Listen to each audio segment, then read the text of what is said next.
I need everyone to be cordial, no outbursts. We have a court reporter here, so she needs to be able to hear everyone.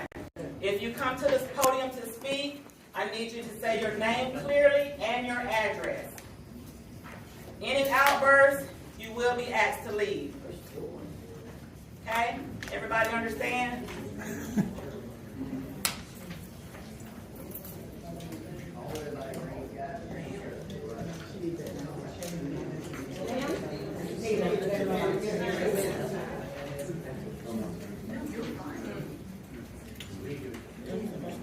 And there will be a 2-minute time limit to each speaker.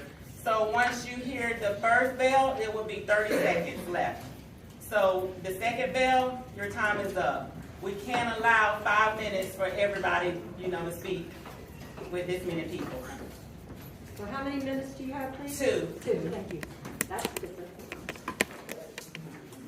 And anything that the town manager hears that needs to be addressed, that all will be addressed at the end of all the comments before we do the reading.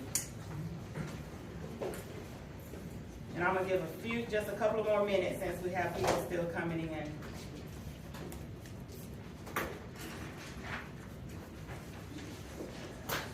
I call the Town Council special meeting to order June 21st, 2022 at 6:35 p.m. And Mr. Foreman, if you will read the title of the ordinance first, please.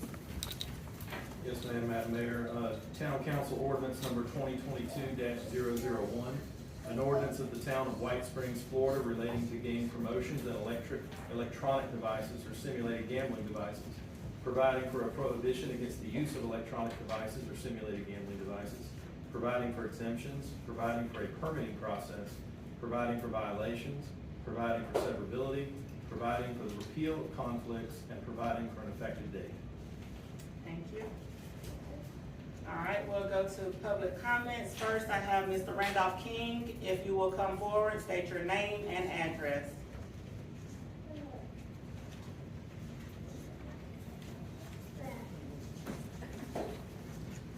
Right here. Right here, sir.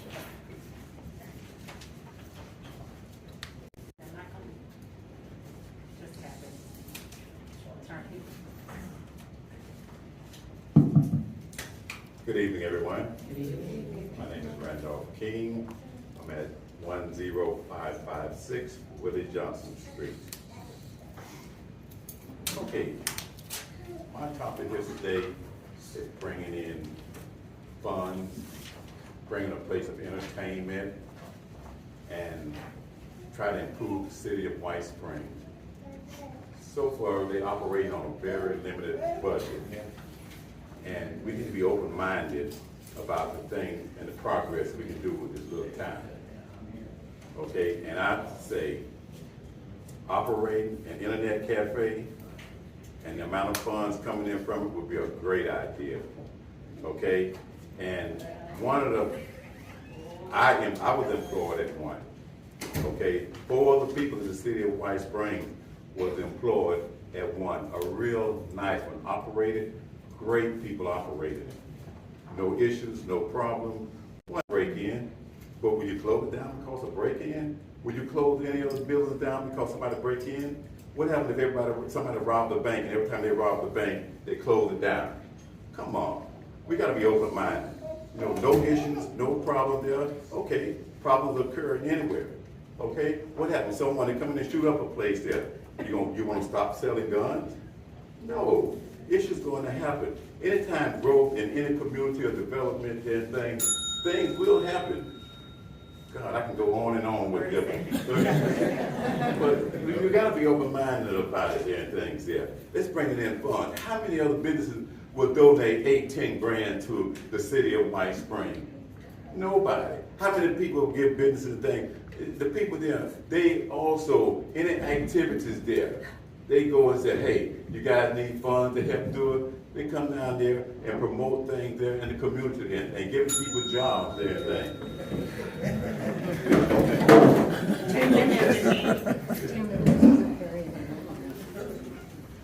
Michael Shea.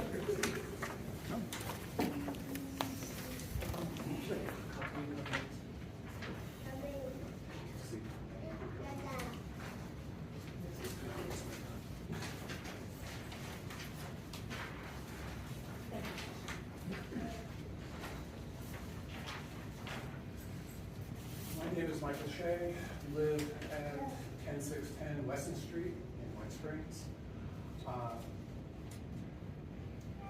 Cutting to the chase, my question is how many police officers will White Springs need to, in Columbia County, according to Sheriff Mark Hunter, it was reported they had 367 calls to internet cafes in the first 4 months of 2021 before they shut them down. It seems that if we have to rely on Hamilton County Sheriff to come down every time if there's any problem, the turnaround time may be more significant than we like. We've had problems where they don't come for quite a while when there's a problem in White Springs. So do we have to hire somebody to have a policeman again? Likewise, this also requires having audits of the machines, so we need somebody to do the inspections to make sure the machines are still going to be legal for everybody. That's another person that has to be hired. Yes, we're going to have, we have lots of money for hiring lots more people on the White Springs staff.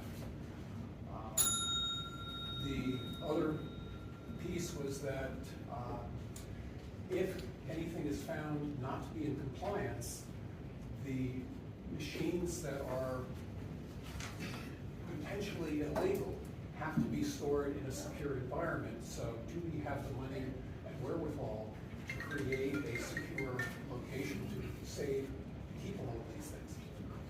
Bottom line, I think that the money we're getting may not cover all of the expenses. Thank you, Mr. Shea. Barbara Frankfield.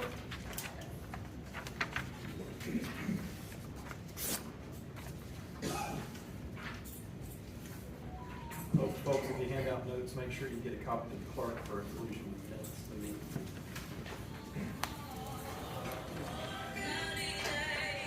Can we turn off all cell phones, turn them to silent, please? Okay, does that take up my 2 minutes? Hi, Barbara Freigel, 16588 River Street. In my previous job, I worked for the state of Florida doing adoptions, and one of my jobs was to take boxes of information and then sift through them and come up with a statement. And the report that I just gave you is a statement of the research that I've done for 1 week on internet gambling. And so the first thing that I found when I read the ordinance is it's difficult to read. Can anyone speak on who might have written the ordinance? Does anyone know who wrote that ordinance that is being delivered to us? Mr. Coverline indicated you wrote it. Okay, so Mr. Carvalho? Seated behind you. Okay, but the same one is also in Jacksonville, is that correct? That's not my understanding. I don't know Yeah, that. I think it is. So let me just point out a couple of things real quick. Internet gambling is illegal.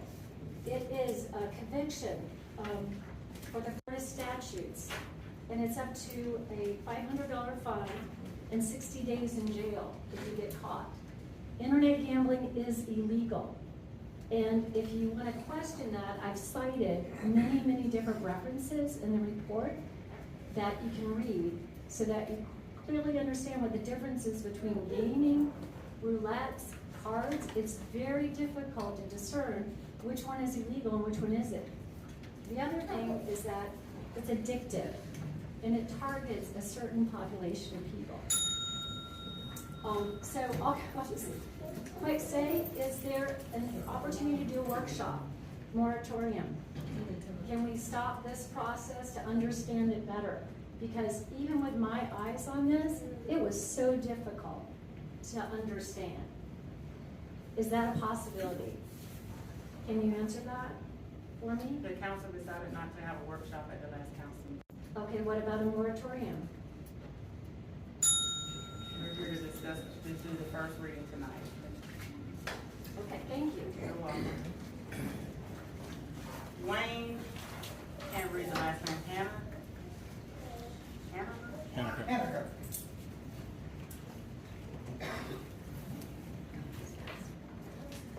Good evening, Madam Chairman and Council. I appreciate the time to talk with you tonight. State your My name and is address. Wayne Hanukkah from 11883, 93rd Road, Blytheville, Florida. Why am I here? Because I'm a concerned citizen. And I've seen what internet cafes have done in other counties and cities and why they've banned them. They're a nuisance, they're a danger to our citizens. Fights, drinking in the parking lot, drugs, armed robbery. There was a death in Lake City at one of these things. That's why they closed them.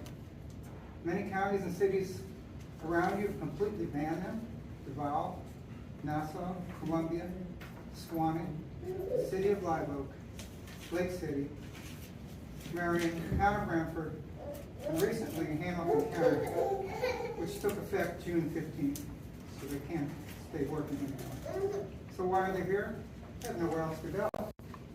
They're looking for somebody that's going to let them run their business. I have a little history for you, but unfortunately I don't have time to do that. But I'd be glad to share that with you if you'd like. State's attorney is definitely against this. Actually, there's a representative here tonight. I'd ask that you let him speak and give you his ideas on what the legality is. You don't need these establishments. They're trouble, they're problems, and you really need to think about not changing this ordinance. Thank you, I appreciate your time. You're welcome, thank you. And I would ask that you allow the state's attorney to speak. Did you fill out a form? No, I don't know if he did. I had not, I can fill one out if you wish to hear from me. I was not going to volunteer, but If you volunteer, I mean, that's only if you want to speak, you Okay. have to fill out. I'll go ahead and fill out. Beth Daniel? Oh, I'm so sorry. Escape from the floor. Well, I'm sorry for sitting on the floor.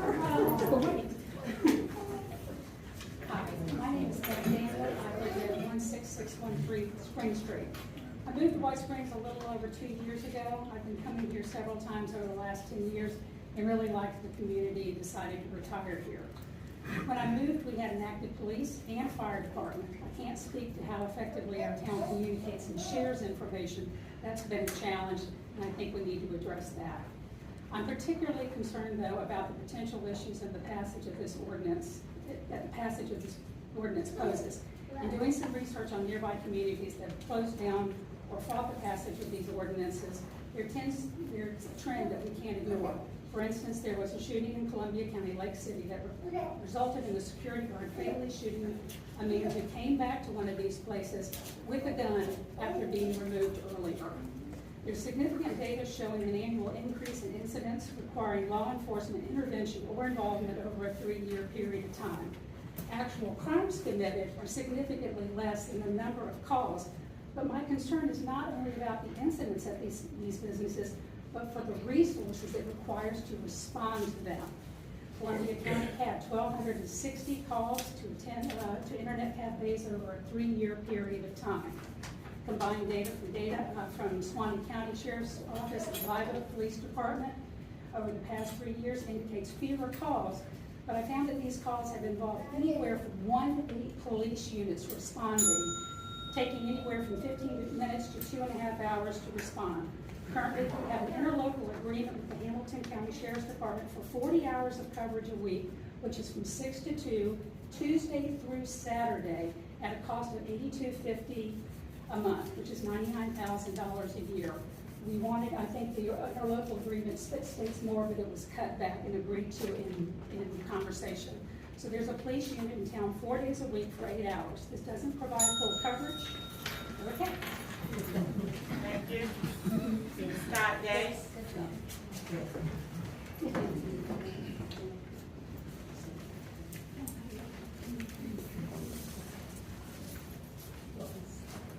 Scott Gay, 10565 Kendrick Street, White Springs, Florida. I'm here, the draft ordinance that I've seen so far, I can't support. As a homeowner and an investor in White Springs, I can't support what I've seen thus far. But I look forward to hearing, and I've spoken with 3 council persons about this over the last 3 months when we heard this was probably gonna happen.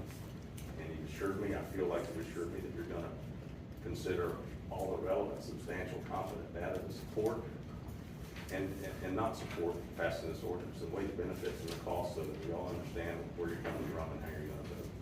Thank you. Thank you. Josie Z.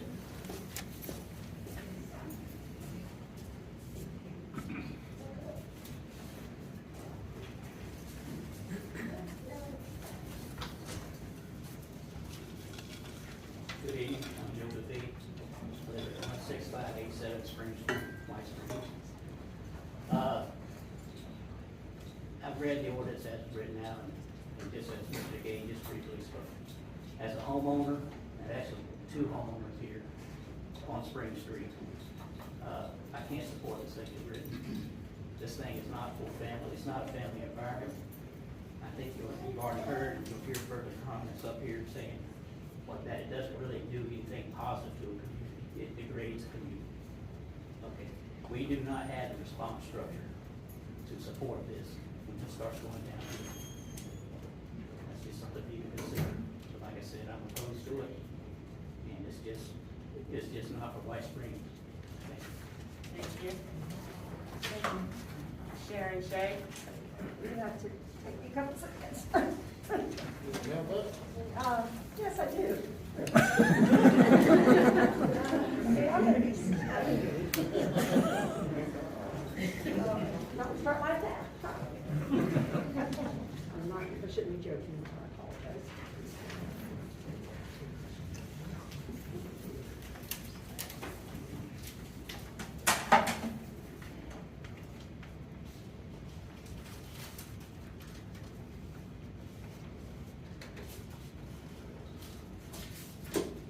I will hand out what I was going to give you, I wrote it down there, and I don't want to take your time, so I'll read it, because I'm not going to try to read the whole thing out. State your name and address. Sharon Shea, 10610 Weston Street.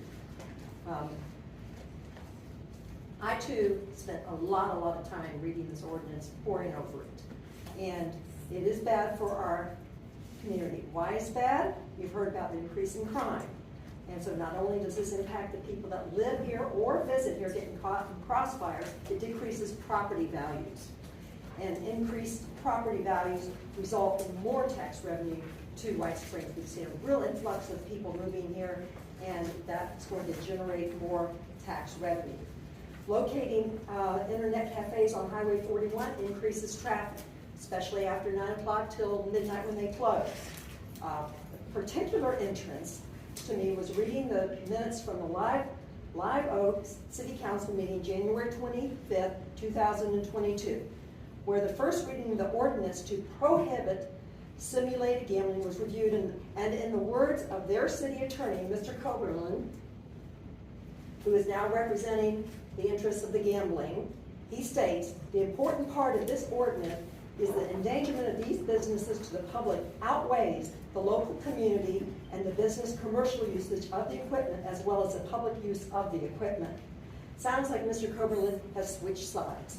Finally, our current attorney was quoted in a story on April 22nd, 2021 on WFT-FM about Columbia County's banning internet cafes due to safety concerns. He stated, because surrounding counties started banning internet cafes where businesses start to relocate to other Columbia counties.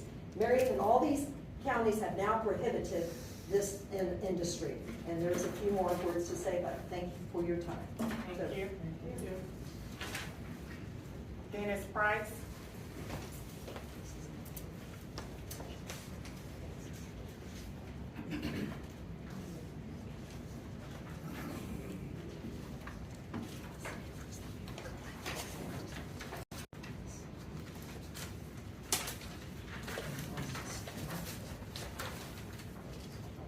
Maybe enough. I'm Dennis Price, 16548 Spring Street, and I do what I do for a living. I went over this ordinance because I read rules, I read ordinances, I read environmental regulations, and they're all written by attorneys, and when somebody hires me, I have to know what I'm talking about. So I read over this thing, and I'm going to tell you, it's extremely difficult to follow exactly what they mean all the time. And I'll give you, for instance, defines device. We're permitting 5 devices or less than 5 devices. So it defines a device as the device and the people who are sitting around it playing it. So if there's 6 people playing the device and the device is here, that's 7 devices. So if you read that, okay, then we're going to issue 2 types of permits, one for 5 or more and one for less than 5. Let's just take the less than 5. If we're going to have 5, less than 5 devices, that's 4. So you have the monitor and people playing it, you can only allow 3 people to play it. And I don't think that that's what they intend, to have a premise with a monitor and 3 people. I don't know that that would be cost effective, so that's extremely confusing. And if they, you know, they're going to issue 2 permits for 5 or more, and here it's an unlimited question. How many people can sit around a terminal and play off of one main device? I mean, it could be 50, it could be 100. We're not restricting that because that's what the rule, that's what the ordinance says, 5 or more. We could have 200 people if the building was big enough. You could have, so I don't know. The question would be to them to explain all that so we understand how crowded this thing could get with 5 or more devices. And that's how I look at it. Is that 1 minute or 2? That was it. Please read the red part in here too, thank you. All right, Travis. Munden? Travis Munden? Yes. Okay.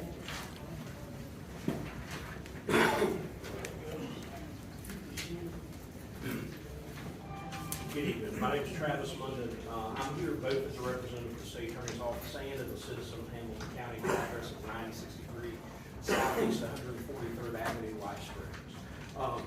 First, on behalf of Mr. John Durrett, who's your elected state attorney, Mr. Durrett specifically wishes to speak to a particular aspect of the proposed ordinance as worded, which is as it relates to sweepstakes. Sweepstakes are legal in Florida, but gambling machines that function as slot machines are not.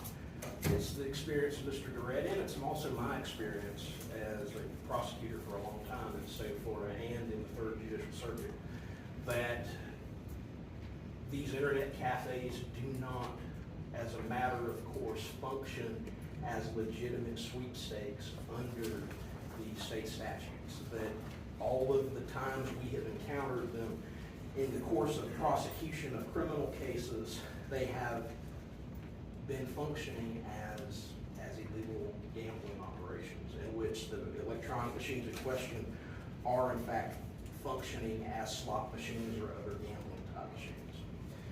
As a private citizen who happens to be a prosecutor, I can say I'm not prepared to quote any specific statistics tonight. Off the top of my head, I recall 2 pretty violent shooting armed robbery cases that I prosecuted when I was a prosecutor in Lake City that came right out of internet cafes. And as a private citizen, if these cafes are offering to basically pay a little under $100,000 a year to the city for the permit to operate, how much money do they intend to take from our community? Money that I don't believe our good citizens can afford. Thank you. Thank you. Lisa McDaniel.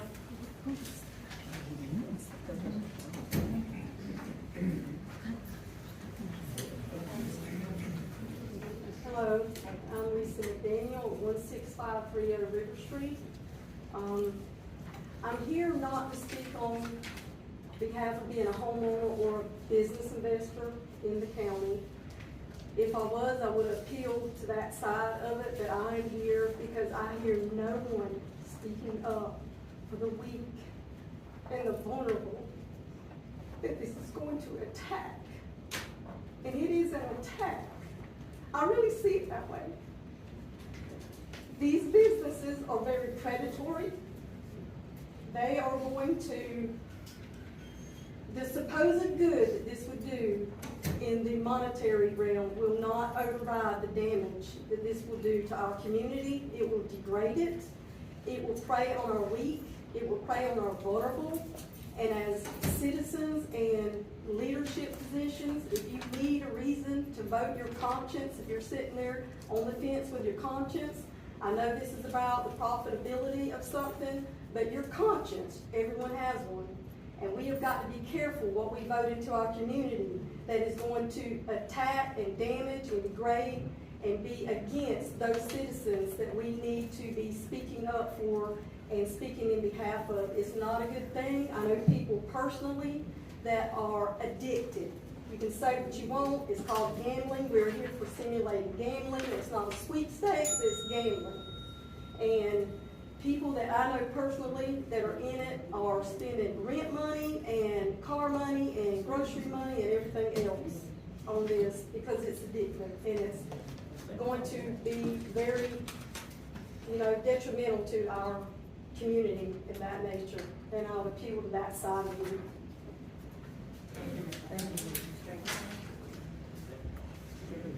All right, Mr. Copeland, do you want to address anything? It's up to you. Yes, Your Honor. Thank you, Your Honor, council members. The ordinance actually does protect against many of the comments that you've heard tonight. I've heard many of the comments over the past, since 2006, when I started learning sweepstakes as game promotions. I've seen some of the same faces at the other local government meetings. Internet gambling is in fact illegal. A representative from the state attorney's office mentioned that the experiences that sweepstakes acting as slot machines are illegal. Those are true statements. The difference is that a sweepstakes, a true sweepstakes that's abiding by the law, doesn't have the element of chance that a slot machine does. And people tend not to get addicted to those because there isn't a game of chance, there isn't an element of chance. You already know whether you're winning or not. That's the difference between it and gambling and the lottery. When we buy a scratch-off ticket, we don't know whether we're going to win or not. We know what the odds are, but there's a chance. The ordinance does protect against abuse and overuse, and it allows the town to revoke the permit almost as quickly as it grants the permit. So he doesn't have more time.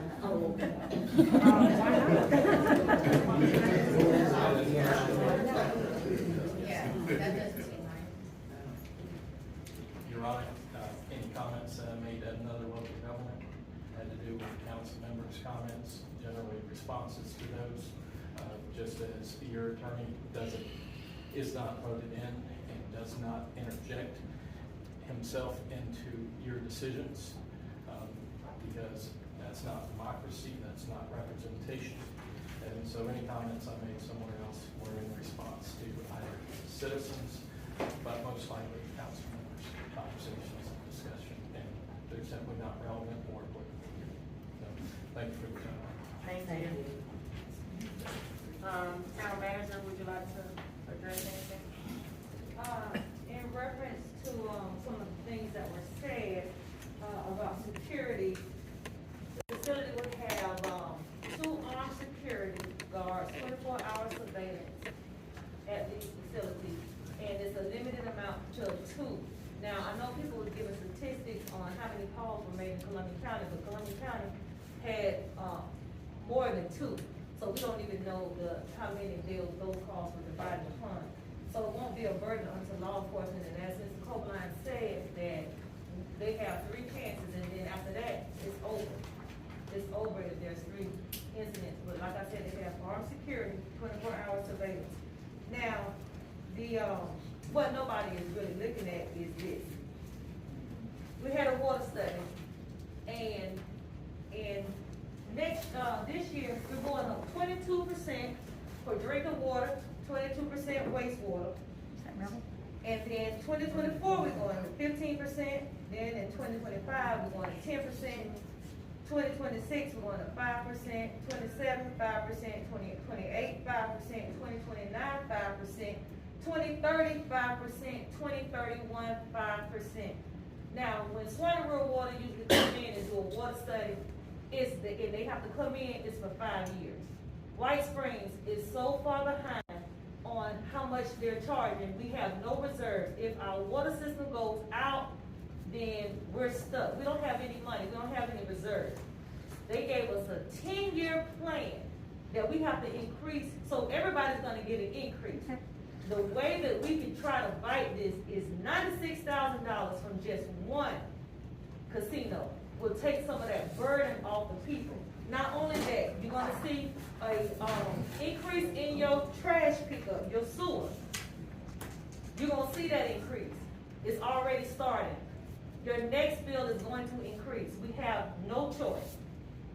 White Springs may be a town of 750, but White Springs has to follow the same rules and regulations that Jacksonville has to follow. We have to have the same water system as any other municipality. They don't care that this is a small municipality, and we have a lot of elderly people here that cannot afford to take these increases. So if I could find a way to take this burden off of them some kind of way to help. Every meeting, we have people talking about code enforcement. We have to hire somebody.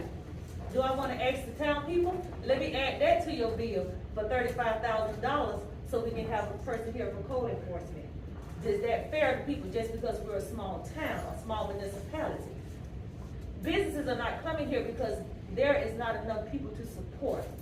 It's not enough people here to support that, but this kind of company wants to come here and they're paying the town $8,000 per month. That's $96,000 a year that will benefit a small town like White Springs. We don't have that kind of revenue coming anywhere. The only money we get from White Springs is from you. And when we get your bills, and that's why we gotta cut your water off, because we don't have any money to pay this. Now, right now we have a water system that is aging. It's over 20 years. I had a meeting last Thursday for a grant for that water system. It's a partial grant. We already have 3 grants out there. That's almost $1 million that y'all are paying back. When I came in, y'all had 3 loans, almost $1 million, and now we gotta add another one. Because if we don't, and that water system fail, y'all stuck. We have to replace the pipes, PCP pipes. We need to replace the drainage, we need to replace the meters. A lot of y'all have leaking meters. Y'all call and say, my water bill high, I must have a water leak. We have old equipment. And there's nothing that we can do about it because we don't have the money to upgrade. But that's not fair to you all, but you all are paying for it. You all are paying for this. So we have to redo that water system. That's gonna add a 4th water loan. How are we gonna get out of debt?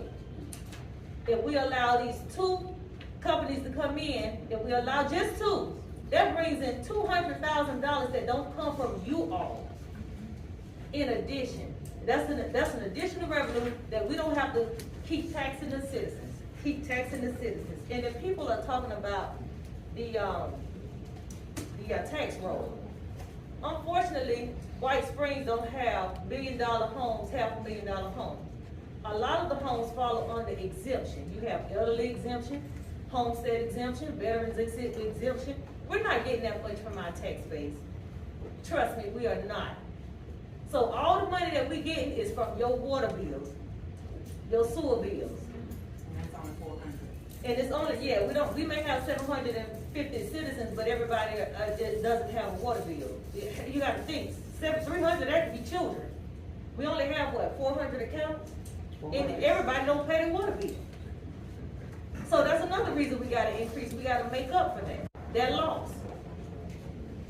That's all, I just wanna I thought this would be a good opportunity for the town of White Springs to get some kind of revenue, so they don't have to keep beating up the people, because we already got an increase. The next council meeting, Swanee Rural Water Management will be here talking about how much we got to increase, and it's 22%. Come on.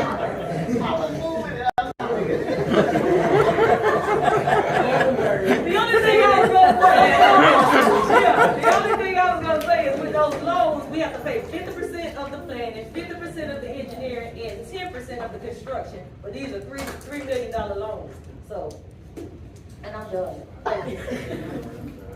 Mr. Jones, do you have anything you'd like to say?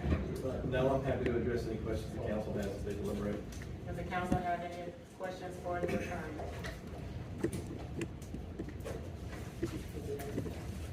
Karina? Mayor? I do have a question. If you don't mind me asking. Okay.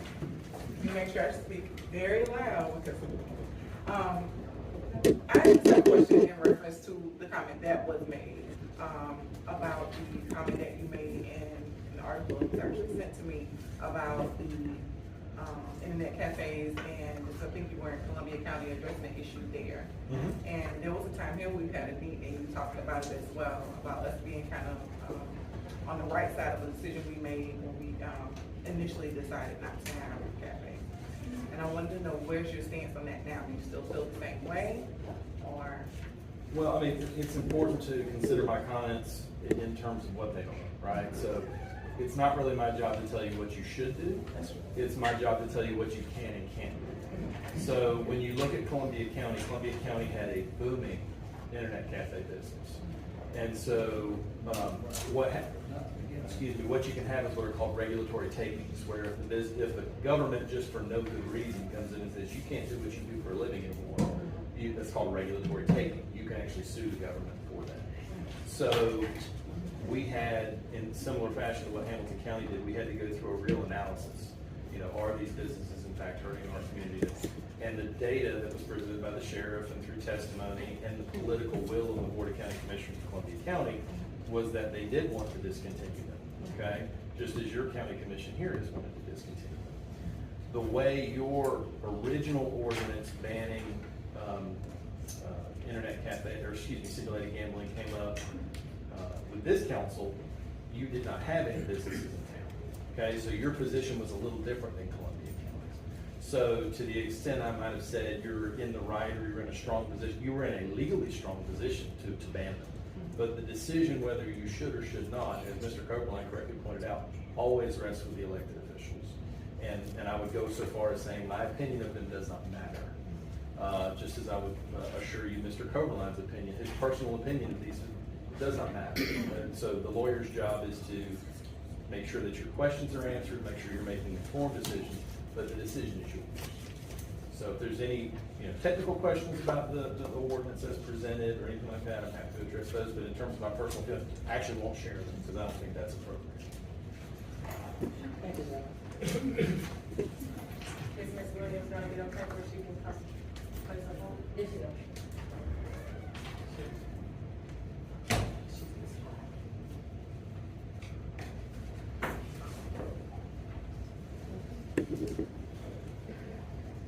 All right, I'd like to ask the council if we can get a motion to approve the first reading of ordinance 2022-001. I, Jacqueline Williams, move that we approve the first reading for Town Council Ordinance number 2022-001. Can I get a second on the motion? I'm Mary Berry, second. Okay, is there any discussion on the motion? I'll call for a single vote. Ms. Jacqueline Williams? Ms. Nicole Williams? Loretta McCallum? Mary Berry? Approved. And Anita Rivers approved. Motion is carried, so passing of first reading of ordinance 2022-001 has passed. And meeting is adjourned, 7:13 p.m. What about